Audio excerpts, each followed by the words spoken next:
Olá, pessoal, sejam todos e todas muito bem-vindos e bem-vindas à nossa TV Revelar. Eu queria pedir a você que chega por aqui, se quiser e puder, nos ajude com a sua inscrição no nosso canal, seu compartilhamento e também, se possível, se torne membro. Curta, deixe a sua impressão, faça os seus comentários, tanto no chat quanto após a sua descrição. Isso vai nos ajudar de uma maneira mais proveitosa. Hoje, o nosso tema é obra mediúnica, não contém doutrina espírita. O que nós vamos trazer para você nesse compartilhamento é o conteúdo genuíno da doutrina espírita, para você saber como você vai avaliar as informações que te chegam e que não são frutos daquelas obras que contêm a doutrina espírita. Então, nesse sentido, quero começar passando aqui para o Lauro fazer o seu comentário inicial e, em seguida, a gente, então, desenvolve o tema em conjunto. Lauro Rodrigues, bem-vindo. A Revista Espírita, Kardec tem um artigo, acho que é 66.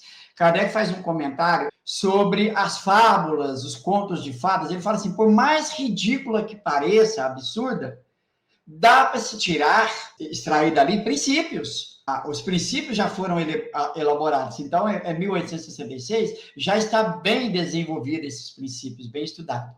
Né? Então, é nesse sentido que nós vamos conversar. Não estamos aqui para brigar com ninguém sobre tal ou qual obra. Nós estamos aqui para apresentar as informações segundo a doutrina espírita, segundo o Espiritismo. Então, quero saudar a você, Beto, saudar a você que está nos assistindo agora e rogar aos espíritos amigos que possam nos inspirar a melhor desenvolver esse tema. Beto.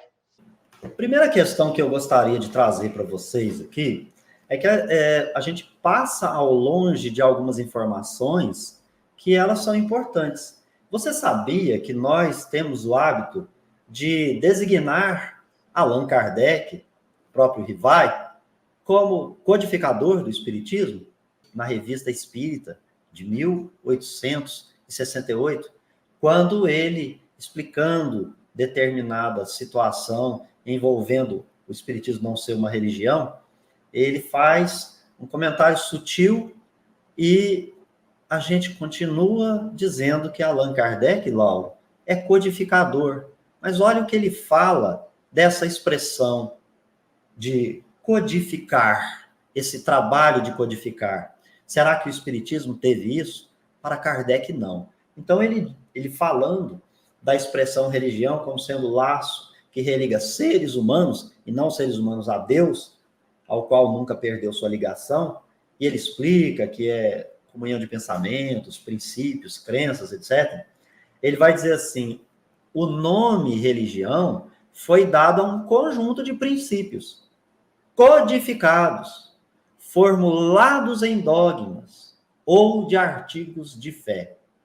E aí ele vai tecendo todo um comentário para esclarecer, com base nisso, por que o Espiritismo não é uma religião? Ou seja, Kardec nunca impôs, codificou nada apresentando dogmas. É totalmente o inverso. Percebe, então, como a gente passa longe dessas expressões e verifica que Kardec não se arvorou em ser codificador de coisa alguma? Pois bem, Laurinho, eu começo aqui o nosso desenvolvimento trazendo essa informação porque a gente também convencionou a tratar a doutrina como sendo qualquer coisa. E, em verdade, Kardec trouxe até nós um corpo doutrinário, portanto, conjunto, coerente de ideias fundamentais a serem transmitidas e ensinadas. Trata-se de um conjunto das ideias básicas contidas, veja você, Laurinho, num sistema filosófico, ou político, ou religioso, ou econômico, e por aí vai. Você pode usar a expressão doutrina na área do direito, da política, da religião e da filosofia. Ora, então, aqui nós temos a doutrina espírita se apresentando como um conjunto coerente de ideias fundamentais que elas serão transmitidas e ensinadas. essa doutrina filosófica espírita é o conjunto das ideias básicas contidas nesse sistema filosófico estabelecido por Allan Kardec. Aonde, Lauro, que nós vamos encontrar o Kardec dizendo que, de fato, a doutrina espírita é um sistema organizado com base num método científico, que é o da observação. Então, se relaciona com os espíritos, se observa essas comunicações, se estudam elas, estuda a ciência e vastos campos do conhecimento e traduz todo aquele arcabouço que foi ali se constituindo em doutrina naquelas chamadas consequências morais, que é a parte filosófica. Kardec identificou o espiritismo, posicionou no campo do conhecimento como uma ciência filosófica. A obra é o que é o espiritismo no seu preâmbulo. Portanto, pessoal, o aspecto correto do espiritismo é que ele é uma ciência. E o campo em que os conhecimentos foram reunidos é o da filosofia. E ele fala isso lá no Livro dos Espíritos. Passo a você para comentar, Laura. E esse controle, ele é severo porque Kardec aproximava as informações, aquelas que estivessem mais aproximadas umas das outras, né, que aí é esse método do testemunho, então ele está ouvindo várias comunicações, ou seja, vários espíritos que se comunicaram. Então agora precisa, é tipo assim, em um sinaleiro, numa esquina, num semáforo, dois carros se colidem. Então depois duas pessoas vão contar o ocorrido. Aí um vai dizer assim, ó, um era um Fiat Uno vermelho, o outro vai dizer, não, era um Fusquinha amarelo. E aí, com qual que nós vamos ficar? Se há divergência. Então, nós vamos ouvir um número maior de testemunhas que observou esse acidente, para que a gente tenha uma informação mais precisa, mais detalhada daquele acidente. É o que Kardec fez. Ele não ouviu a opinião de um ou de outro, e de tal ou qual médium. As informações chegaram de várias partes do mundo, médiuns desconhecidos entre si. E Kardec aproxima as informações, que os ensinamentos, as instruções, elas são espontâneas. À medida em que a gente vai compreendendo, os espíritos vão ditando as instruções. E nesse sentido, Laura, o que há de conteúdo na doutrina espírita? Ali há os princípios que vão ser a base do nosso conhecimento das leis que regem o mundo espiritual. Esses princípios, como eles foram organizados por Kardec? Eles não foram codificados, eles foram deduzidos, eles não foram produto de imposição do espírito. Kardec raciocinou acerca deles e os deduziu, ia estudando vastos campos do conhecimento, foi indagando aos espíritos que, como um conta-gotas, traziam mais informações, refutavam outras e auxiliavam no processo da aquisição do conhecimento. Então, Kardec, Laurinho, lá na autoridade da doutrina espírita, ele vai escrever a certa altura, né, que os princípios não são resultado de teoria pessoal, mas consequência, a forçosa consequência das condições em que os espíritos se manifestam. Veja você. Aí ele diz assim, ora, é evidente que se um espírito diz uma coisa num lugar, enquanto milhões dizem o contrário por toda parte, a presunção de verdade não pode estar com aquele que ficou só e nem se aproximar da sua opinião pessoal. Pois pretender que um só tenha razão contra todos seria tão ilógico de parte de um espírito como de parte dos seres humanos. Os espíritos verdadeiramente sábios, quando não se sentem suficientemente esclarecidos sobre uma questão, não a resolvem jamais de maneira absoluta. Declaram tratar do assunto, de acordo com a sua opinião pessoal e aconselham esperar-se a confirmação. Então, pessoal, aqui vai mais um pouquinho caminhando na direção dessa diferença entre obra espírita, entre doutrina espírita e conteúdo de obra mediúnica. Nós não julgamos pelo critério verdade e mentira. Ah, o médium mentiu? O médium falou a verdade? O espírito mentiu? O espírito falou a verdade? Não, em absoluto. Nós tratamos o conteúdo como opinião pessoal do espírito e aguardamos o tempo em que advirá ou advirão as confirmações acerca daquela teoria do espírito. E é necessário saber como é que o espírito age após desencarnar.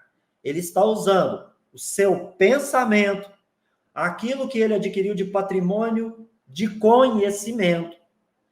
E no mundo espiritual, ele manipula fluidos, consciente ou inconscientemente. E ali ele cria. E ele cria sozinho ou em conjunto. E aí, gente, o Kardec diz, lá no capítulo 14, dos fluidos, no item 14, Laura, ele diz assim: por um efeito análogo, o pensamento do espírito cria fluidicamente os objetos que estava habituado a utilizar.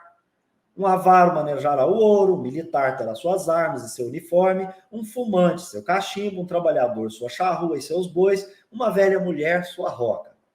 Esses objetos fluídicos são tão reais para o espírito, quanto seriam no estado material para um ser humano encarnado. Mas, pelo fato de serem criados pelo pensamento, sua existência é tão efêmera quanto ele, o pensamento. A ação dos espíritos sobre os fluidos espirituais tem consequência direta, tem consequência de uma importância direta e fundamental para os encarnados. Esses fluidos são veículo do pensamento. E assim, é verdade que todo o pensamento dos espíritos estão impregnados de qualidades boas ou más dos pensamentos que eles colocam em vibração, modificados pela pureza ou pela impureza dos seus sentimentos. Então, aqui para ir longe demais, os espíritos criam em conjunto ou em separado, e é por isso que você pode perceber que alguém vai falar na existência, suponhamos aí, de uma colônia, de uma cidade, no mundo espiritual, parecendo que ela é tão funcional quanto os nossos aparelhos e nossos recursos materiais aqui na Terra. Porém, Laurinha, a gente percebeu que o Kardec diz assim, é real para o espírito, mas ela é efêmera, porque ela é fluídica, ela é apenas uma criação do pensamento que partiu de um conhecimento cognitivo anterior, e esse espírito, à medida que ele vai conhecendo mais, aquilo vai desvanecendo, vai desaparecendo, e ele vai tendo a compreensão verdadeira do mundo espiritual, segundo as leis que regem por lá. Queria te ouvir. E quanto mais atrasado for o espírito, quanto mais imperfeito, mais ele acredita que essas imagens são verdadeiras, são reais do ponto de vista. Aí ele acredita precisar comer, precisar beber, dormir. Ele vai manter essa relação de necessidade como ele estava aqui quando encarnado. Mas, em verdade, é somente uma ilusão, que uma vez que ele se esclarece, como o Beto foi dito, ele entende que aquilo ali, naturalmente, ele entende que aquilo ali não existe, não necessita. É uma estratégia para aquele que não compreende, em verdade, o que acontece no mundo espiritual. Quero lembrar aqui, de novo, né, daquela senhora que desencarna, uma senhora muito boa, segundo Kardec, que quando ela vai se comunicar, após o seu desencarne, o espírito está muito eufórico, muito feliz. Aí o espírito guia dela vai dizer assim, olha, no momento, ela está muito sem entender o que ela está vendo, porque ela está vendo algo que ela não compreende. Ela vai precisar de um período de tempo para se adaptar com essa nova realidade.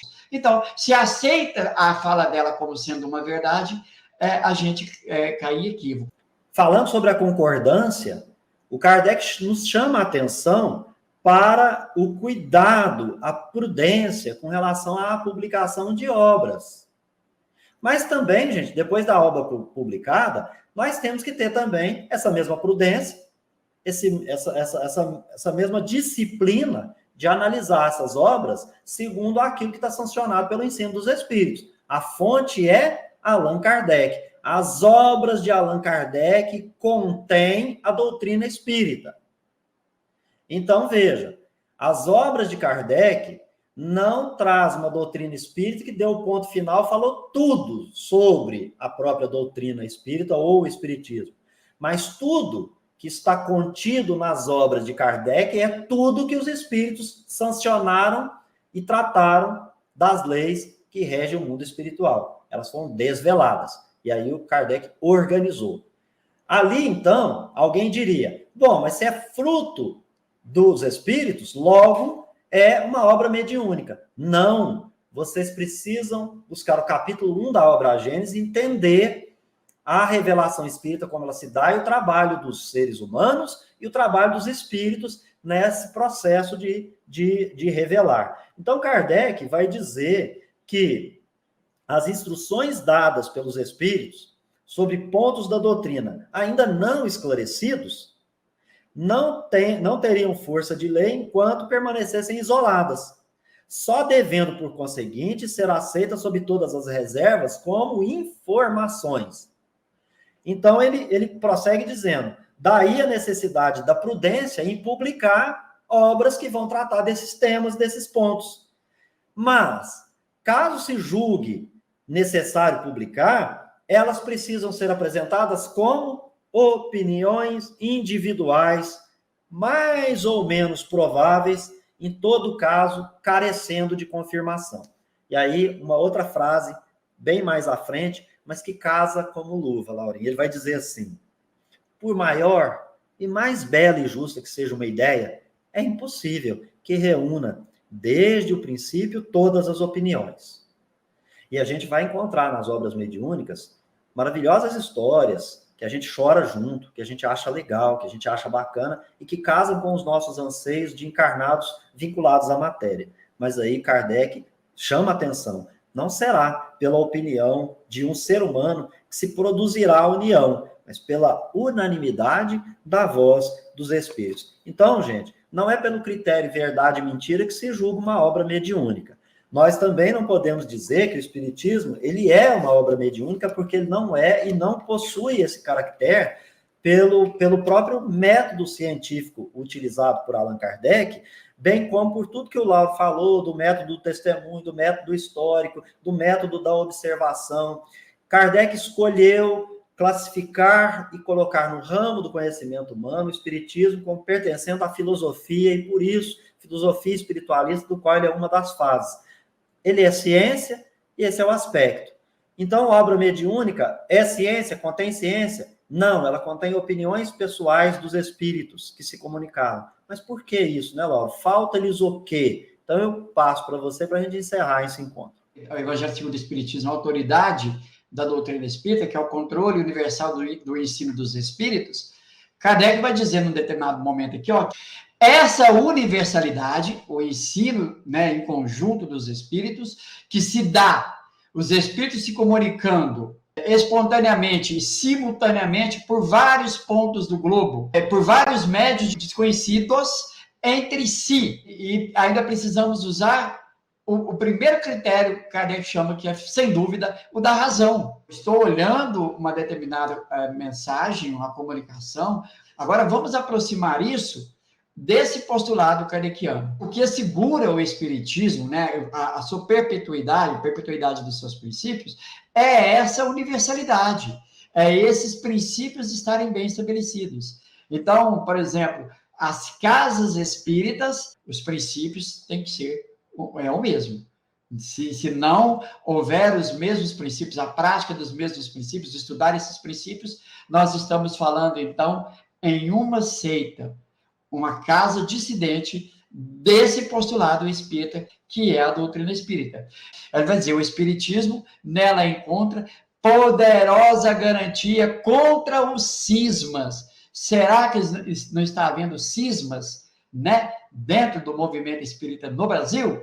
Pudessem ser suscitados, quer pela ambição de alguns, quer pelas contradições de certos espíritos. E aí, nós estamos falando em médiums, nós estamos falando em espíritos que se comunicam por intermédio desses médiums. Esses espíritos trazem os seus sistemas, as suas opiniões, e não pode ser aceita porque está vindo por intermédio de um médium, A ou B, e quem está ditando é o espírito que diz ser A ou B. Não é por aí. Tem que passar por esse controle rigoroso, controle universal do ensino dos espíritos, e também passar pela razão lógica e bom senso. Muito bem, então para encerrar, só lembrando, então, obra mediúnica, o critério não é da verdade ou da mentira. Obra mediúnica, você busca o seu conteúdo e verifica se ele se aproxima com a doutrina dos espíritos. Está se aproximando dos princípios e postulados? Ótimo, beleza, vamos usá-las como um complemento para as nossas pesquisas, como até uma fonte ali que pode nos auxiliar nesse ou naquele campo. Se não se aproxima, não é verdade, não é mentira. Nós vamos deixá-la de lado até que venha a sanção por uma universalidade de espíritos que seja de um modo geral em todo o planeta, quando os espíritos acharem que é necessário. Sobre essas questões, por exemplo, de criações fluídicas, está resolvido lá em A Gênese, não é? Então não é um critério meu de avaliar a obra de A, de B ou de C. Não é nada disso. É de dizer o que está ocorrendo no mundo espiritual, segundo Allan Kardec nos esclareceu, de acordo com as leis, com os ensinos dos espíritos, e conforme o que ele nos deixa, por exemplo, citado hoje nesse encontro, o capítulo 14, os fluidos em A Gênese. Pessoal, a gente poderia trazer muito mais coisa, ficar aqui mais tempo, mas eu penso que cada um deve meditar a respeito do conteúdo aqui compartilhado e que cada um deve buscar melhor se posicionar. Você quer usar a obra mediúnica? Fique à vontade, lá não contém espiritismo no sentido de conteúdo da doutrina espírita, porque esse você encontra nas obras de Kardec em razão da definição do próprio conceito de doutrina, conjunto de conhecimentos essenciais que servem de base, princípios e postulados, e que o Kardec, que organizou, escolheu que vai atuar no campo da filosofia. E nesse sentido, pessoal, não tem dúvida, a obra mediúnica contém a opinião pessoal do espírito, e ela precisa ser validada ou não, segundo os princípios e postulados espíritas já organizados por Kardec, de modo nenhum codificado, né? Mas estudado, pesquisado. E, por fim, é isso. A doutrina espírita, você a encontrará genuinamente as obras nos livros de Allan Kardec. Então a gente fica por aqui, encontra a todos numa próxima oportunidade. Laura, um abraço, obrigado.